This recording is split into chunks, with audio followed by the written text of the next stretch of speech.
Except not so much white hair, but trying to change. The film was shot by my son, Vincent de la Torres. He was in college and he wanted to become a filmmaker. So I said, well, then make a film. And this is what he did. He now has worked to Hollywood as an animator and has done a lot of animation for a lot of children movies and cartoons. My wife was the producer of the film. She is now finishing her doctorate at Columbia College. So this was really a family love project based on the book that I wrote. When I think of, seeing the film, I haven't seen it in a while, but seeing it again, it looks horrible what's going on with immigrants in the United States. At that time, every 3 days, 4 immigrants would die in the desert. Stop and think about it. Every 3 days, 4 immigrants would die in the desert. And those are the ones that were found north of the border. There were many others who died south of the border that we never found. And when I say we, I was part of the No More Death group, and we would definitely find dead body once in a while. A few years later, that number became every 2 days, 4 bodies were being found. So it was a tremendous massacre of Latino brown bodies. And like I said, it was horrible. I kind of wish for those days to come back, because it's a lot worse now. As bad as that was, it's a lot better than what's going on now. We have an administration that has a hatred for the immigrant, specifically the Latino immigrant. That was always there, but it was very underground. There were some people who just didn't like us, and there were other people who talked about security and talked about other things. But the Trump administration has taken the immigration crisis to a whole new level.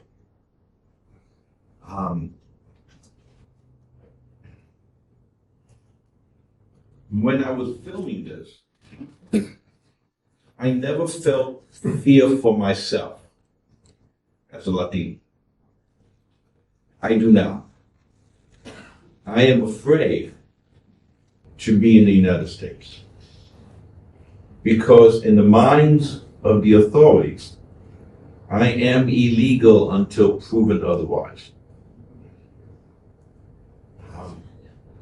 I can be stopped and arrested, and even if I show documentation, the people on the ICE has, told people, we don't believe, I think that's fake, I think that's false, I think that's forgery. So anyone who is Latino is in danger of being picked up. And you don't have to be Latino to be in danger. They're even killing white people who stand up for Latinos. So this hatred has gone to a new level. When this occurred, when we were filming this, the immigration issue was used as a political wedge to scare people so they could vote for the Republican Party. We'll protect you from all those horrible people crossing the border trying to kill you if you vote for us. Some of those politicians probably didn't really believe that rhetoric, but it didn't matter because it got them votes. It's a whole different situation now. in where those in power actually believe it. One of the policies that the film talked about was called Operation Gatekeeper. And that policy was basically to make things so horrible that the immigrant will not want to cross the border and come to the United States. So they would do things like the young lady, Lopez, who was the young girl who mailed a package and got arrested and got deported. She goes on and during the interview to talk about like when she got deported, they deported her like at 2 a.m. into a border town where all the services are closed, in where she was in danger of being abused. In other words,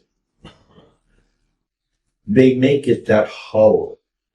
It's not just that they deport her, but they deported her into dangerous situations. If you have a family, they will. It is better. So if you have a family, they would deport like the husband to one town and the wife hundreds of miles away to a different town on different dates, so that it makes it even harder for them to contact or connect with each other. The idea again is to make it that different, that hollow. But while this was going on to the undocumented immigrant being deported, what we see now is that it's happening to all people who are Latinx living in the United States, who are being treated in this fashion, being harassed. The question then becomes, why am I in the United States? Why am I in the United States? Why did I come to the United States? On June 21st, 1960, I received a letter from the U.S. government saying that I was in violation of Section 242 of the Immigration and Nationality Act. In other words, I overstayed my tourist visa. Why am I in the United States? Some would say I came looking for freedom. Others said I came to take advantage of U.S. generosity. Both of those reasons are wrong.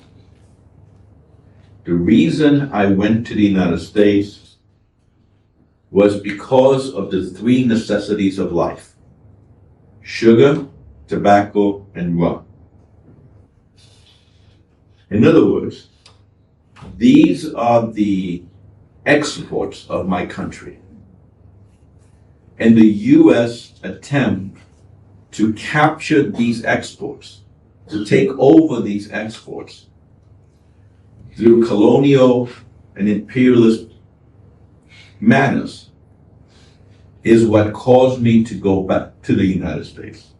In the film, I said, when a country builds roads into another country to steal their resources, sugar, tobacco, rum, we who are from those countries take those same roads following what has been stolen from us.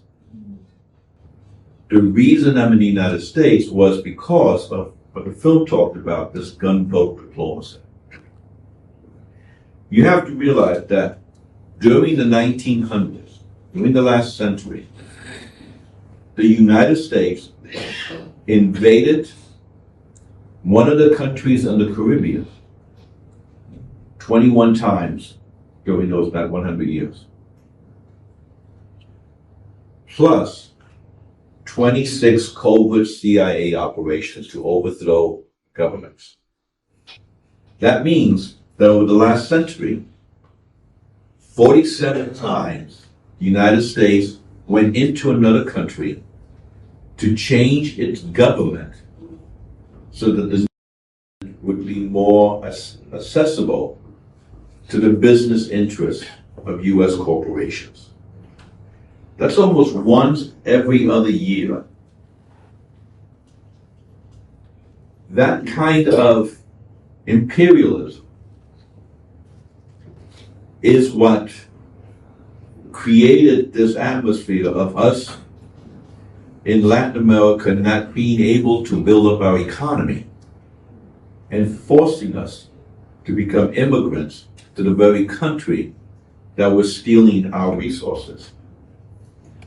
You might remember when W. Bush invaded Iraq and he talked about the Bush doctrine, which was a regime change, that the United States were going to begin regime change, a new thing.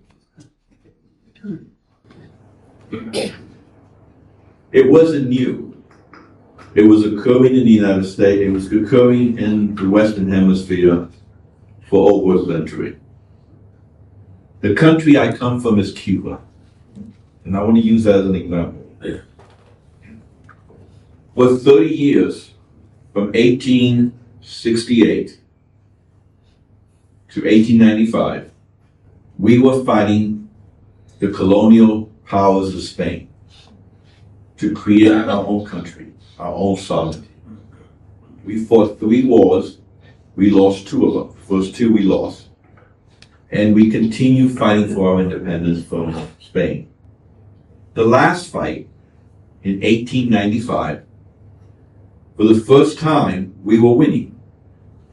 We controlled the major cities. We controlled the rural areas. The Spaniards were cornered in Santiago. They were about to lose. And all of a sudden, the United States decides to enter the war. We never invited them. We never asked them to join us. They chose to invade. And the reason they did, and one more thing. Before, when we were fighting for independence, they tried to buy us from Cuba. They tried to buy us from Spain, giving them, I think $200 million to buy Cuba, as though we could be sold. So they entered the war. Within a couple of weeks, the war is over. The Spanish lose. They were going to lose anyway, but it was the United States who were able to ride up a hill and letting Roosevelt with his Rough Riders and bring final victory. There is this ceremony known as the ceremony of the flag, and that is the day that the colonizers leave. They take down their flag, and the flag of the new country goes up. Well, that day was going to be in Santiago. No Cuban who fought for their independence was allowed to enter the city that day. So on that day, the Spanish flag went down and the US flag went up. Our fight for independence, our 30 years fight for independence, became a US territory. And of course, with that war, so did Puerto Rico, and so did Guam, and so did the Philippines. 10 years later, 1905, the US finally leaves Cuba, but only if Cuba signs the Platt Amendment, which basically said that the United States, because Cubans were unable to govern themselves, the United States could invade anytime they wanted. Also, we could not sign any trade agreement with any other country that did not give the U.S. better terms. And the U.S. can take any of our land for the purpose of building a military base, hence Guantanamo Bay. From 1895, when the war was won, to 1905, 60% of all our rural land was owned by the United States. That's all the land that produced the sugar and the tobacco and the rum. 90% of the sugar and tobacco went to the United States. Our major mineral is nickel. The United States owned all the nickel. 50% of our oil was owned by the United States. The other 50% was owned by the British and by the Dutch. The United States were invaded by Cuba at least 4 times during the first 50 years, and at least 2 covert operations that we know of. Cuba is economically poor. It was one of the richest countries in Latin America. It is now economically poor. We have no oil. And yet Pete Hegstra, the Secretary of Defense, says that Cuba is a national security threat. Yet there's no one that Cuba can threaten.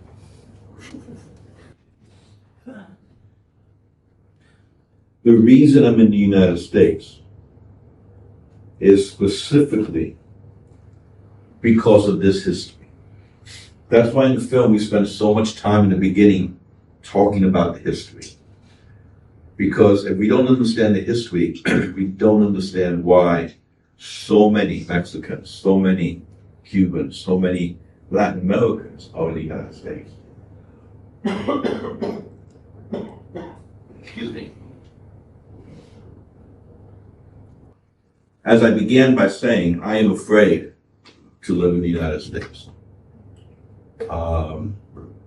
When I was making the film, I did get detained by the Border Patrol at one point.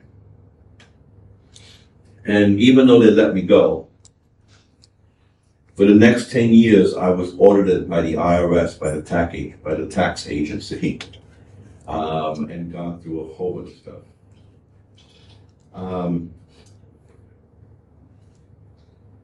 My fear is that in the United States, you have a rise of hate groups, specifically the Proud Boys. A lot of these individuals were the ones who invaded the Capitol on January 6th. They went to jail, and they were pardoned. One of the first things that this administration did was pardon. Many of those people who did not go to jail but was part of that uprising now work for ICE. So you have this type of militia that is roaming the streets of the country looking for Latinos to harass and revolt. My fear is, let's say the next president is a liberal Democrat. Let's say that they decide to reform ICE or to defund ICE. Let's say they decide to fire all these individuals who are abusing their power. What do you do with all these thousands of men who have guns, who now are unemployed, who now blame the Latinos for losing their jobs in the United States? It has become a very dangerous place for people like myself. I am a naturalized citizen, and I was 12 years old. I was an undocumented, but they like to call illegal, until I was 12 years old. At 12 years old, I obtained my U.S. citizenship, so I'm now naturalized. But the country is now moving to strip people of their naturalization. I could lose my citizenship. And I could lose it because I am being portrayed as a communist, as hating America, as whatever other lie they want to use. But basically, the rhetoric of academics who do this type of work are the ones that could be targeted to lose their citizenship. Latinos who have legal residency are being deported. The deportation of U.S. Latino citizens is not something new. Back in the 1950s, there was this, in 1950 there was a recession. And the U.S. government decided to get rid of Mexicans and Mexican Americans. And it was called Operation Redback.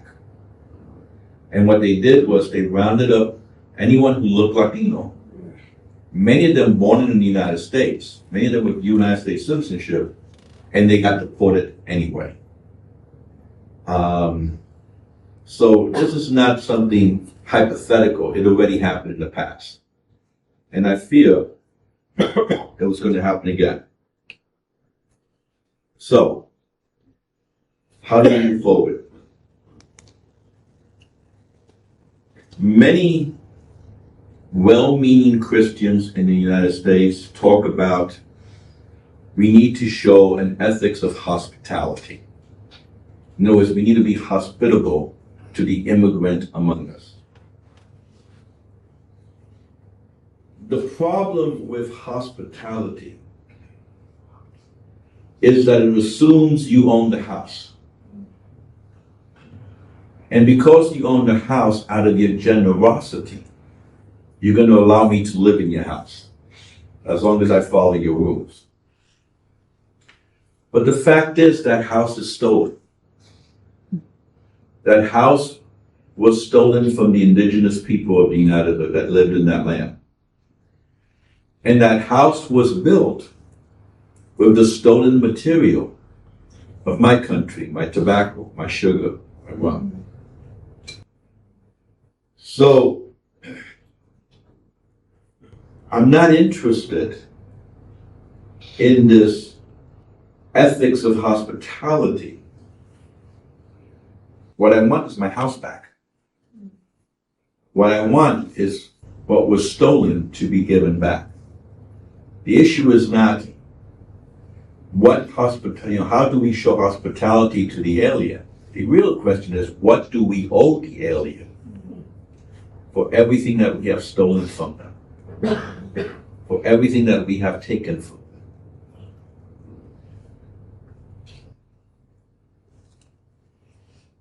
If we begin looking at it that way, it really changes the dynamics of the conversation. Of rather being grateful that someone's giving me hospitality to demanding our rights for what happens. Bishop Tutu once said, if you steal my pen and you apologize, what good is that to me if you still have my pen? We want our pen back. Basically. I'm going to stop there, and I want to open up the questions.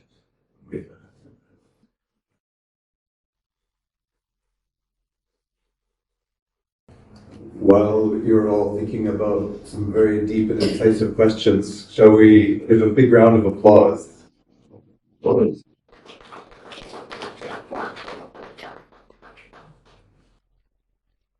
If you have any questions, I can come around with the mic, and as well, Reverend Travel is there, Reverend Pita is there.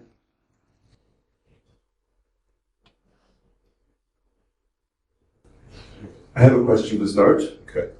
So a lot of what I've seen in the news in recent years is that these are, of course, very deep political issues. And increasingly I see the divides between not just liberals and conservatives in politics, but in churches. So we saw that the Presbyterian Church was helping out with providing sanctuary. But my question is, have you seen any changes among evangelicals and, like Pentecostals or some who would be more leaning right wing?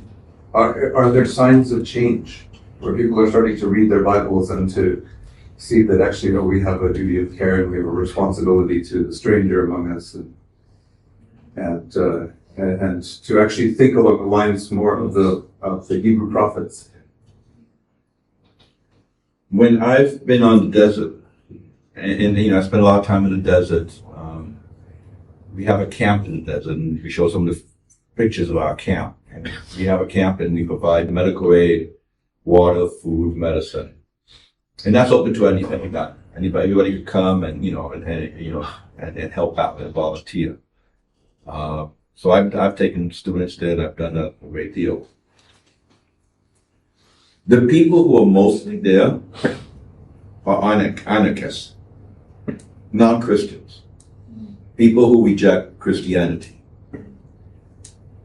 They're being more Christian than Christians because they're doing the gospel work of taking care of the alien among us, while many Christians are not. So I want to begin with that as an indictment, for those of us who call ourselves Christians, for not stepping up. The next group that's there are Buddhists. A lot of Buddhists come out and help, which I found fascinating. The Christians that do show up usually are more the social gospel leftist type Christianity.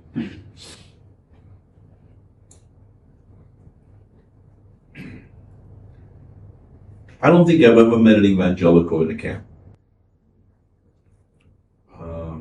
or Pentecostal. I'm not saying that they haven't. I don't want to, stereotype everyone. I'm just saying personally, I've never seen a conservative Christian in the camp. I have talked to many conservative Christians. I've shown the film in conservative, churches. And what they keep coming back to me is the passage in Rome about the need to obey those who have authority over you, the government, because God has put those people in government to punish the wicked, and that becomes an excuse to follow the rules of the government. I'm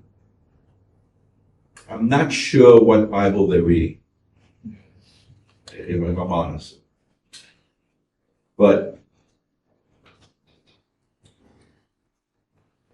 they have a Christianity, a white nationalist Christianity, that lays hands on Trump as though he is the new Messiah. And this is not just white Christians. There's a couple of Latino Christians there as well, which is very troubling, to say the least.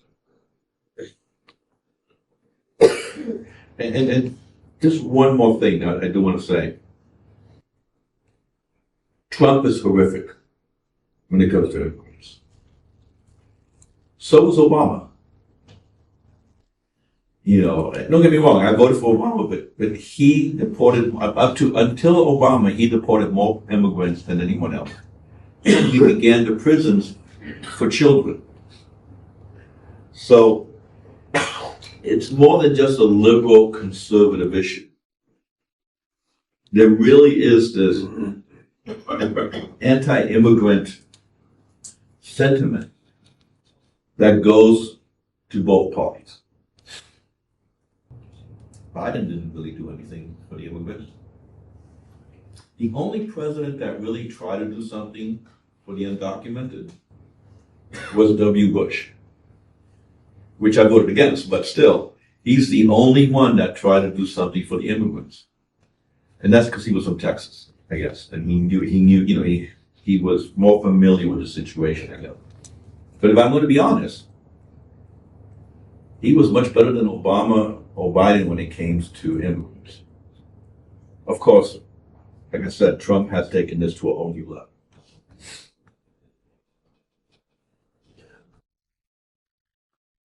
Good questions, please, from our many scholars in this room. Thank you.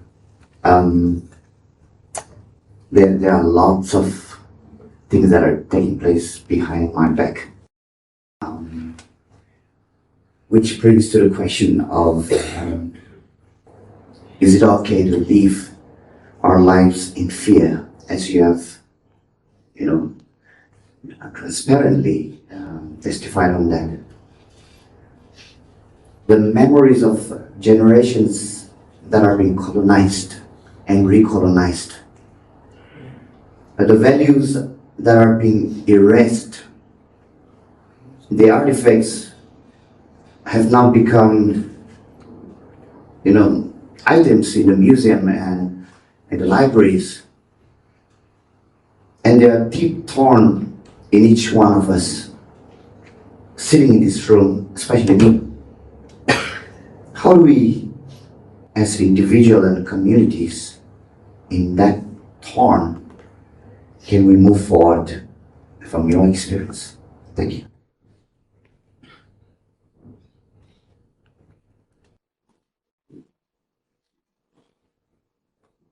So you may not like my answer, because most people don't like this part of my scholarship. And that is, I believe the situation is hopeless. I believe that the hatred towards the Latino in the United States is so deep that it is a hopeless situation. That this anti-Latino sentiment has been going on since the 1830s, for hundreds of years now. I don't believe that there was hope to move on. I believe that if we have liberal presidents, nothing's going to be done about this, because we had them in the past. Clinton, a liberal president, is the one that signed the NAFTA agreements that begins all this. So it doesn't matter for us if it's a liberal or conservative. Conservatives are worse, but liberals are just as bad. So I argue that it is hopeless. So the question then is, how do I maintain my faith when the situation is hopeless? What does it mean to be faithful when there is no hope? And that's what I brought up. That's where I spent a lot of my time as a scholar. Not just looking at hope that, it's gonna happen, I'm not that optimistic. Only because I've seen it get worse and worse and worse. So moving forward, I have no idea. I would hope that at the very least, we start treating people humanely. I'll be happy if we just do that.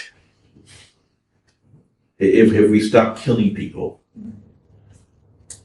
I mean, Latinos are dying in detention centers.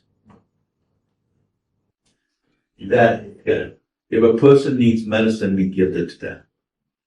We deny medicine to people who need it in detention centers. That if people protest, we don't shoot them. So I would be happy if we just begin to be humane. But we're not even there.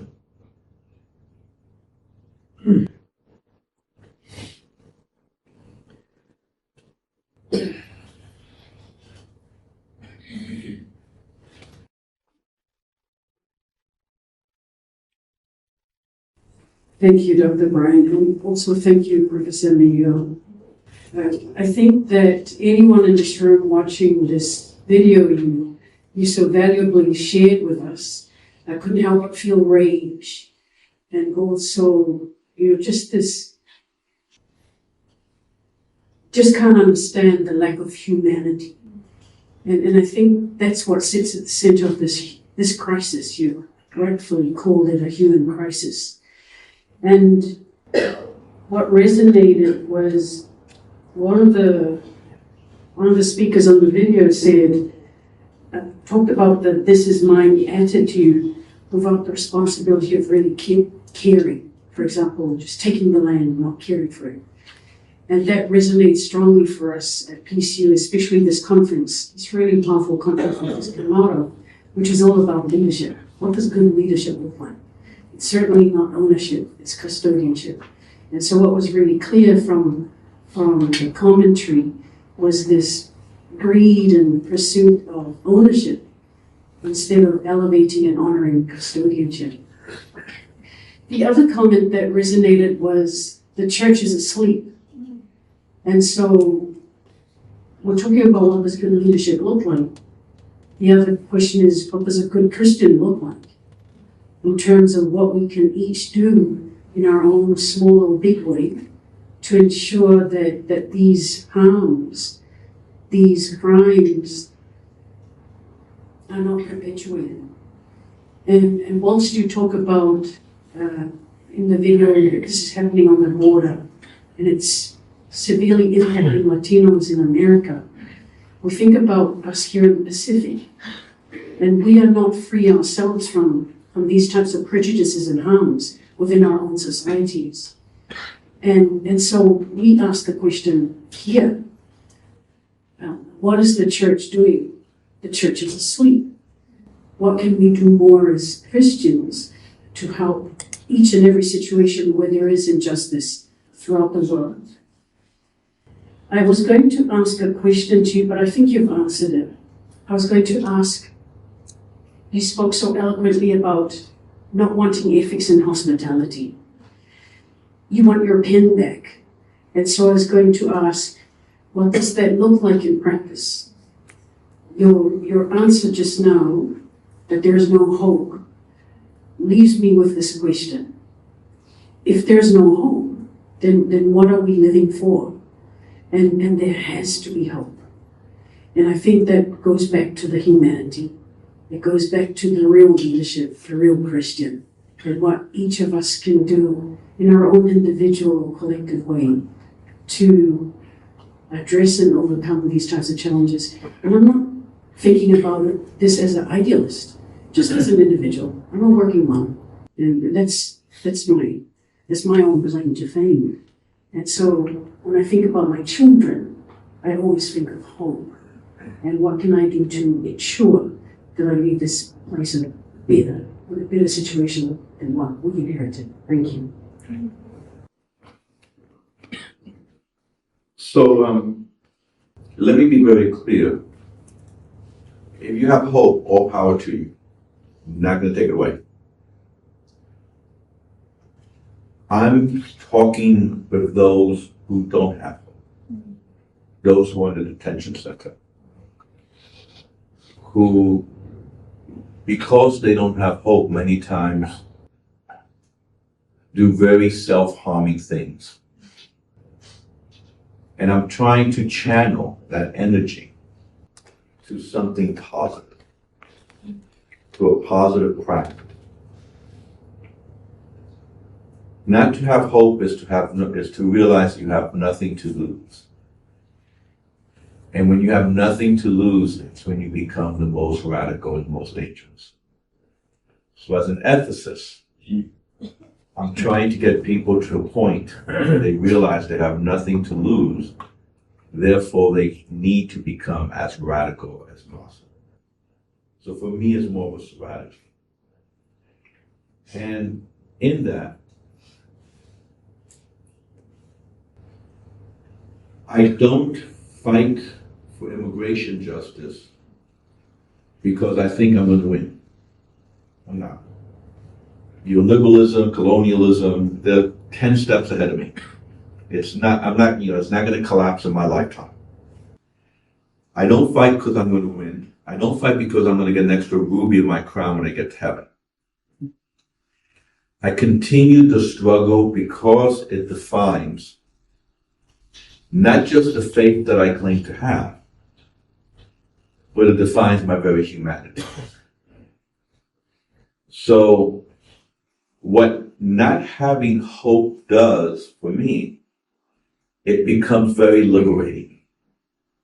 And I know that sounds like an oxymoron, but because I'm not the savior, I don't have to worry about coming up with the right strategy to fix the problem. Instead, I just have to be faithful in my struggle to walk humbly with God and to do justice. Also, by not having hope, if I had hope after making this film and seeing what's going on today, I would just say, forget this, I'm burned out. But I'm not burned out because I know it's going to get worse.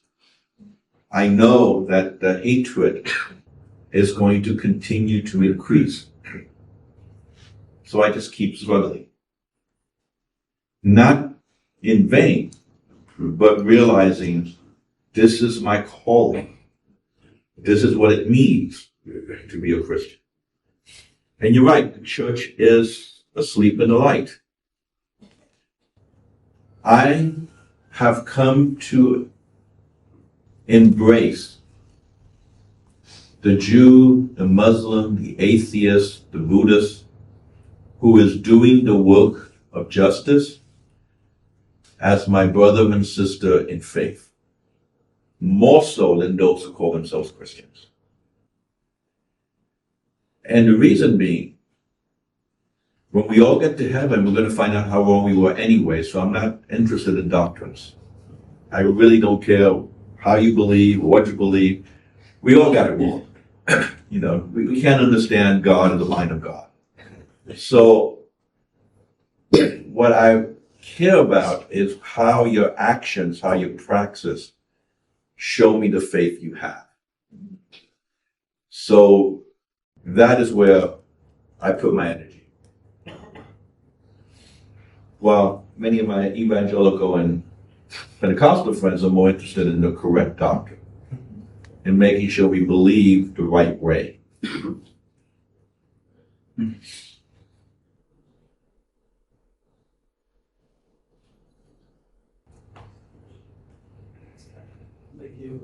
Thank you, Professor, for the very interesting presentation and lecture. I had two questions, kind of like observations. First one is that assumption that the US is making about owning the house and then becoming its generous new owners, even though the white Americans, the newest settlers, they all of a sudden became the gatekeepers of this new home. There's a lot of views here in Fiji and across the Pacific that defend that. The Zionists, the movement that defend this idea that when Joshua was told to lead Israel to the promised land, this land of milk and honey, he was within liberty to get rid of its inhabitants. So how do we reconcile that? That was my first question. Second question is that in relation to immigration in the Pacific, or migration, or immigration in the Pacific, not all migrants are created equal.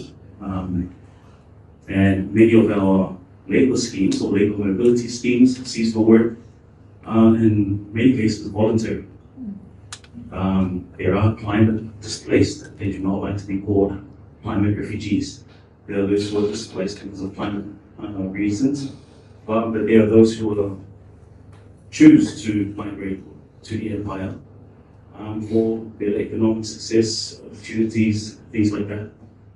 And for those people, there is still the idea of the milk and honey that does flow over at the host country or the country they're trying to enter. What the alternative is for such migrants that voluntarily go into these new countries, and whether what the alternative is. We know why, but push and the pull factors for migration has been around since the beginning of time. So we know why they migrate to empires, and I guess what I'm asking is, what's the alternative? We stay put and continue the struggle that we have in our own local countries, and I don't want to be a person without hope, but rather be in the position that you are advocating for. And what does it mean to have hope in a hopeless situation? Those are my two questions. So the two questions, the first one is, what do I do with Joshua? Yeah. Yeah, I don't read him. I mean, I'm not into genocide. So I just, and I say that jokingly, but quite frankly, if I want to give a biblical understanding of why I don't read Joshua, it's because I follow Jesus' example of how to read the Bible. Jesus said, you've heard it said, an eye for an eye, for a tooth for a tooth, right? So he's quoting the Torah. He's quoting Leviticus, if I'm not mistaken. He's actually quoting the Bible, where the Bible says, an eye for an eye and a tooth for a tooth. Jesus said, you read this in the Bible, but I tell you, don't follow that. Don't do that. Okay? But if someone slaps you on one cheek, turn them the other. So Jesus provides a paradigm on how to reject parts of the Bible that go against the very gospel of love and liberation.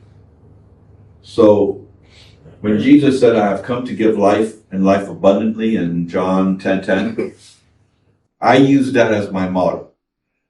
So if a verse does not provide life abundantly, like the whole book of Joshua, kill everything that has life, then like an eye for an eye and a tooth for a tooth, I just reject that. So that's the way I deal with Joshua. And I'm not a biblical scholar, but still, that's the way I read the Bible, and that's how I deal with it. You are right that not all immigrants are the same. I'm an immigrant. I'm a refugee. I'm in the United States because of politics. I had, my father had to leave Cuba because of the revolution, and we ended up going to the heart of the empire because that's where all the goods were going. We just followed those roads. And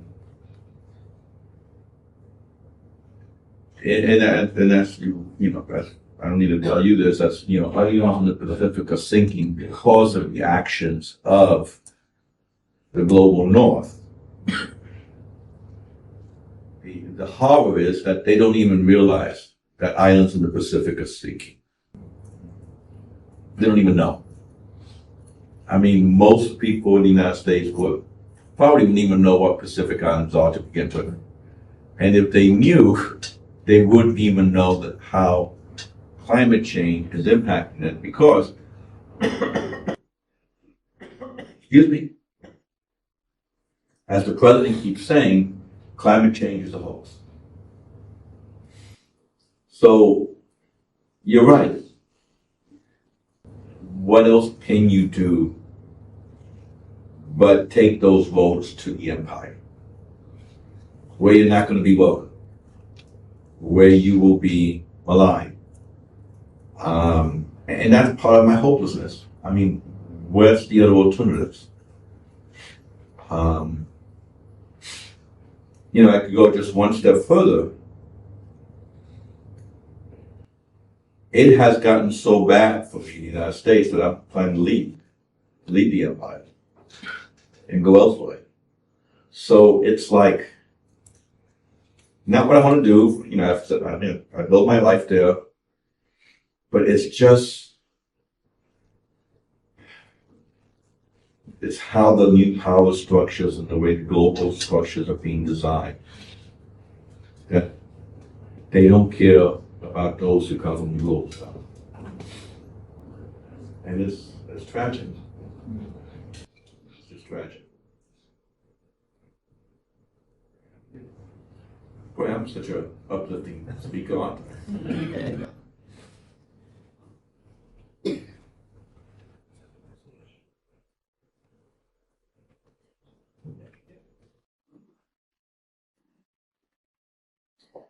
Professor, thank you so much for what has been given tonight. Looking at myself as a female and really observing all that has been going through and your experiences as well has really challenged me as a Christian. And one only thing your experience shared those, I'm looking back at home. I'm looking back at me and my work as a Christian myself. So I'm trying, and one of the message of Jesus came back to me, which he said, give to Caesar what belongs to Caesar, and give to God what belongs to God. And he challenges me right now, what I have to do, the inhuman that has been going through in your country years ago, we are trying to solve, redeem, and help ourselves in restoring what is right in our mind. Where do I stand looking at that as I challenged myself in this give to Caesar what belongs to Caesar and give to God what belongs to God? In that, I'm trying myself to go back home and do that little work to be human in everything that I do to my children, to wherever I work, whether they are Christian or not. So please, can you elaborate more on that in the area of your work background? So I'm having, so if I understand what you're asking, Yeah. is how do I, See. Yeah, see, give Caesar what belongs to Caesar, Yeah. and give God what belongs to God. in the work that I'm doing? Yeah, and what Okay. I'm doing.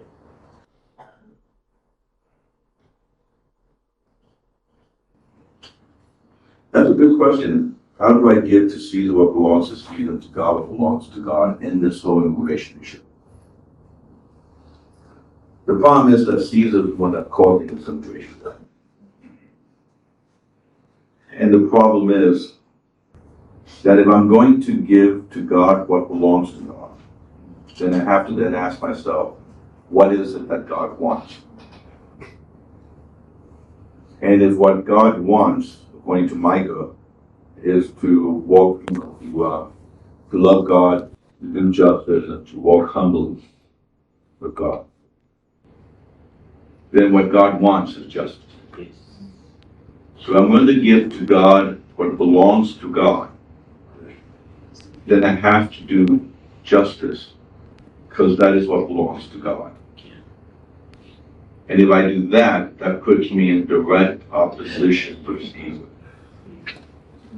Because Caesar does not want me to do justice. And that's probably why Jesus got crucified.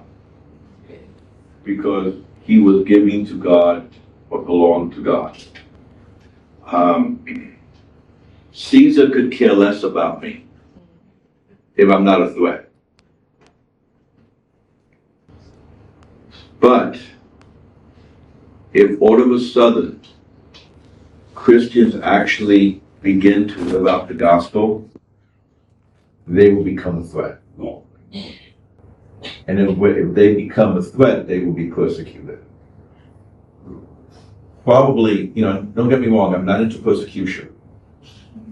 But when the church, when no one cares what the church says anymore, it's because the church is not being the church.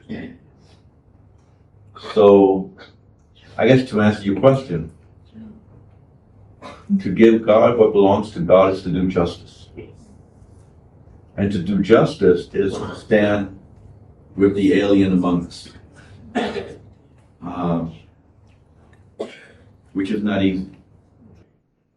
Because in the United States, you can be charged, and friends of mine have been charged with helping immigrants and face 20 years in jail. So, yeah, it gets real very fast.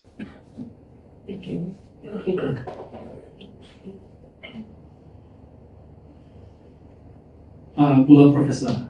Thank you for your presentation and the documentary. I just wanted to ask a question based on labor migration. I understand that the US has the H-2A visa, the temporary agricultural worker program. And I do know that there is no cap on the number of people that can work under the program. So I guess my question is just, what are some of the difficulties or the challenges some of the migrants coming into the US applying for that visa? And on the flip side, are there any chances of the US government taking on board some of those that are already in the US into that term? And forgive my ignorance for that question in terms of the context in the US, but just also aligning you back into the Pacific, where a lot of our work is similar to the question or comment raised earlier, going into Australia and New Zealand. What are some of the learnings that our Pacific Islands can learn, noting that some of the multiple graduates coming from these countries are starting to go that way as well in terms of migration and business coming out? Thanks. So if I hear you correctly, you're asking what are the challenges in going to the United States using this visa that allows workers to go to the United States. Okay. I'm not familiar with the details of that particular visa. I know it exists. I also know that there's a movement to eliminate a lot of those visas and a lot of those provisions. And the issue is they want to make sure that jobs go to people born in the United States and not people outside the United States. So there's a lot of pressure. But the problem is, many people in the United States don't want to do certain jobs. So they need people to do those jobs. That said, and again, I have no idea what the challenges are in the visa and getting to the United States. Once you are there,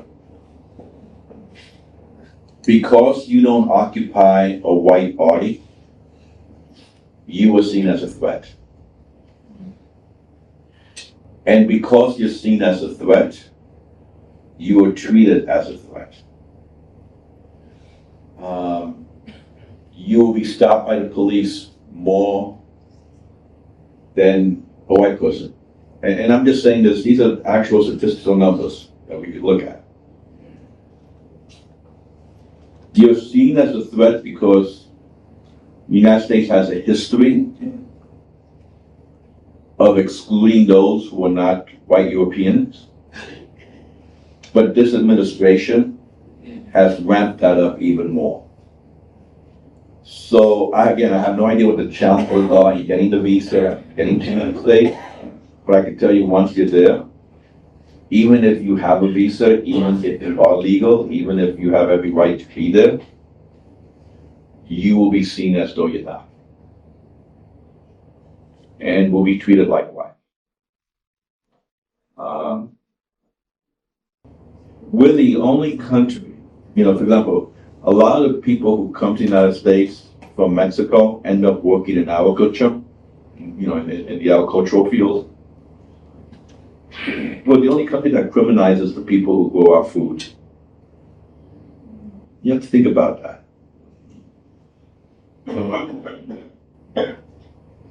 Excuse me, I think I picked up a little cough.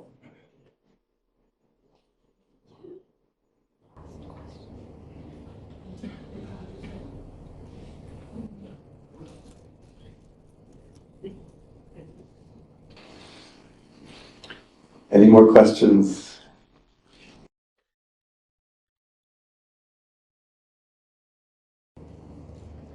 Yeah, Professor, thank you for your presentation tonight. I feel like that I also need to share and also ask a question in regards to the model that you used and extend to read all from the Bible, from Jesus' model.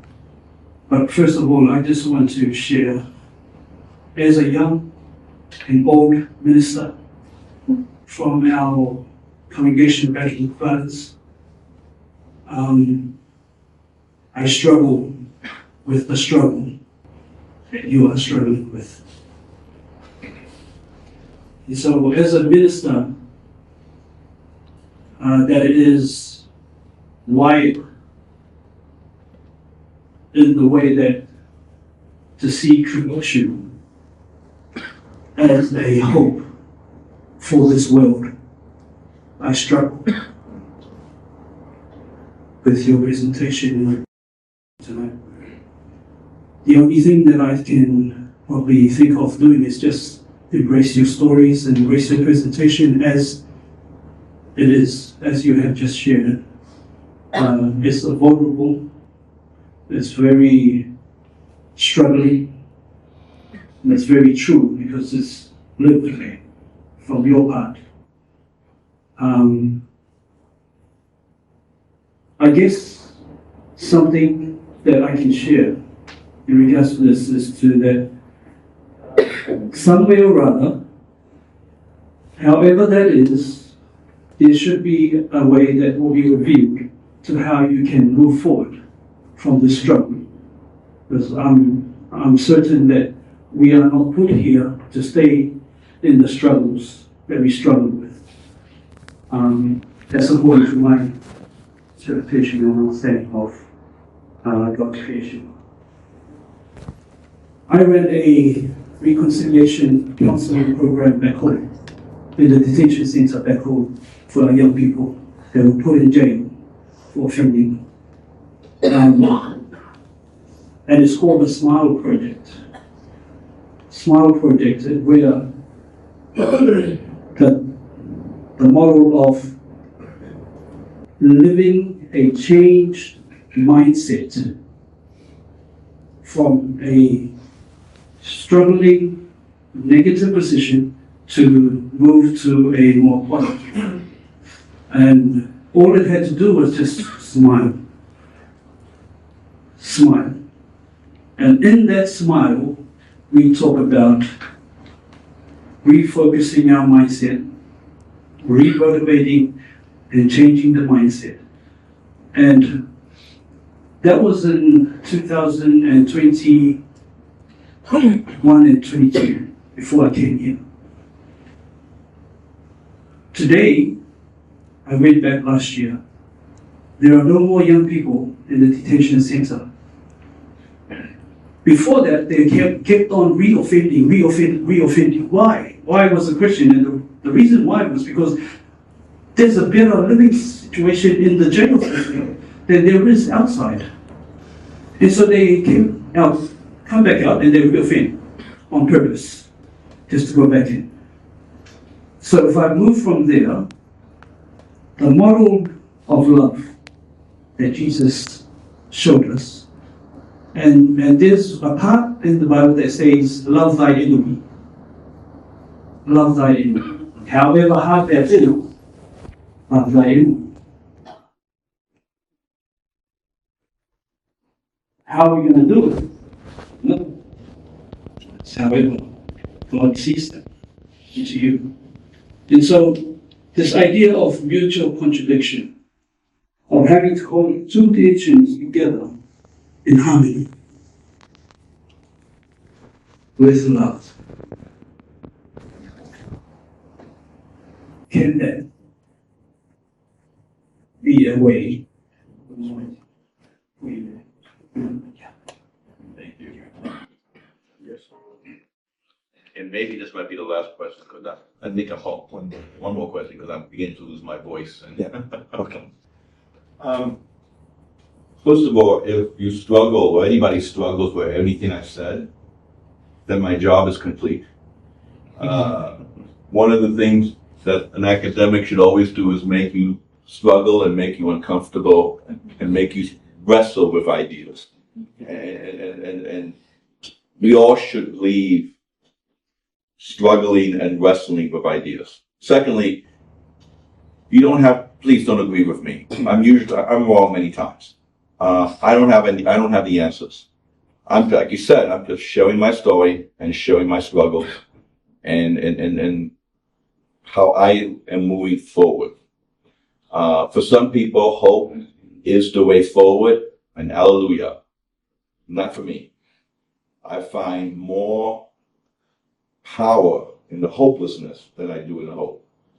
And I say this because I spend a lot of time with people living in squatter villages where I don't see for them any hope in the future. And I'm trying to hold on in tension. I love what you said about the contradiction, because one of my intellectual mentors is Miguel A, who said something like, you say I contradict myself? Well, of course I do, I'm human. You know, to be human is to be contradictory. So there's a lot I resonate with what you said. I like the idea of love. My problem is that I don't think Europeans know how to love. And because they don't know how to love, okay, their understanding of love is that they love you so much that they're going to save your soul and civilize you as an act of love. And then love becomes the tool used by the colonizer to justify the horror of colonization. Because I love these childlike natives, I'm going to go ahead and teach them about God and teach them about civilization. So those in power don't know how to love. So it's up to us to learn, to actually demonstrate love. But my problem is my mind is so colonized that sometimes I end up repeating the colonizer's methodology. So it's an internal struggle as well. So it's not just a struggle of us wrestling with ideas, there's also the internal struggle of wrestling with those ideas also. I'm not sure what the way forward is. I'll give you an example. I wrote a book called Embracing Hopelessness. That's the title of the book. A real uplifting book. And in the book, when I was writing the book, one of my teaching assistants was a gang member, and he got arrested. So he took a portion of the books to jail with him. And in jail, he began a book study around my chapter on hopelessness. And what he told me was that all the Latino gang members there, they got it. They had no problem about the hopelessness stuff because their entire life has been hopeless, and that's why they were in jail. Those are the people I'm talking to. Those who are the margins of the margins, those who don't have hope. That's my audience. And like I said, if you have hope, all power to you. You may not be my audience. I'm speaking to those who have lost all hope. And what I'm trying to say is, it's okay. There's nothing wrong with you if you don't have hope. It's okay. Now let's use that negative energy into something positive. How do we begin to bring about change? Not because we'll hope that the change will bring transformation, but it might make something better. We might move something closer to justice, or we might not. We don't know, but at least we can work towards that. So I don't know, maybe Paul would say that I'm just hoping against all hopelessness. I don't know. That's what I also struggle with. We have one final question from the faculty. Yeah, thank you, sir. And I find myself more like inadequate to speak to your stories, real life, very transforming. But also I see endless hope in your stories. I used to watch the American news almost like 3 to 4 days a week for quite a number of years. Not that I'm persuaded to be wanting to migrate to the States, because that would be the last thing that I would ever imagine. But on the circle that I was before I came to the States was that it informed me to realize that the American culture, more like prominently, was usually at the forefront of the world, which has the capacity to frame policies, laws, whatever, find the way, conventions, and the list goes on. But there was something that I noticed lately, and that was that prominency to actually influence world politics, for example, and perhaps Christianity, because that's the line of my question now, just can't solve, is that it seems like that there was a pushback like in the European world and even in the Asian world, there was a pushback to this American drive.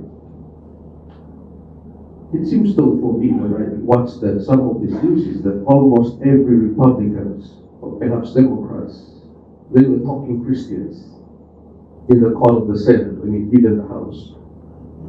I used to hear President Trump, usually at once, I heard him, maybe this year, that Christianity was, according to him, was the religion that was hated by most.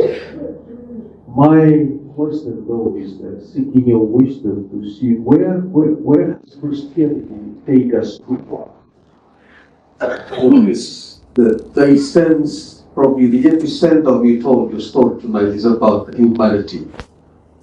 And I know talking church, talking Christianity was almost around every circle. What have been missing there? The Christianity was more like talked about, preached about in almost every circle.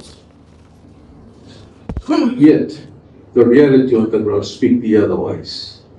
Where is the humanity of the human soul? I'm not sure if I'm clear, but that's where I want to end my question.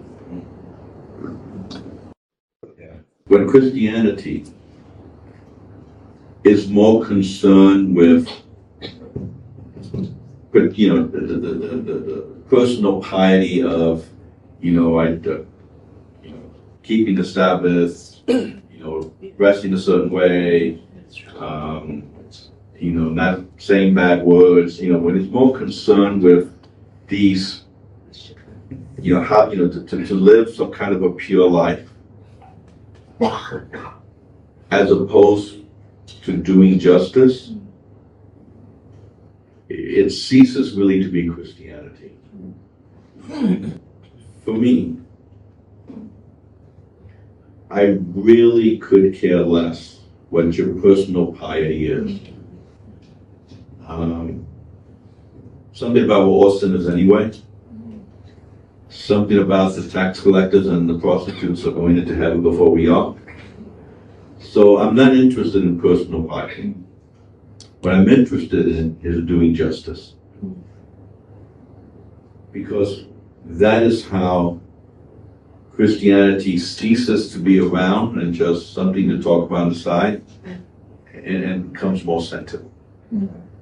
And I think part of the problem is that Christianity has become something that I think and believe, and not something that I do. And this is for European Christianity, and where the last thing we want is for people to actually do Christianity.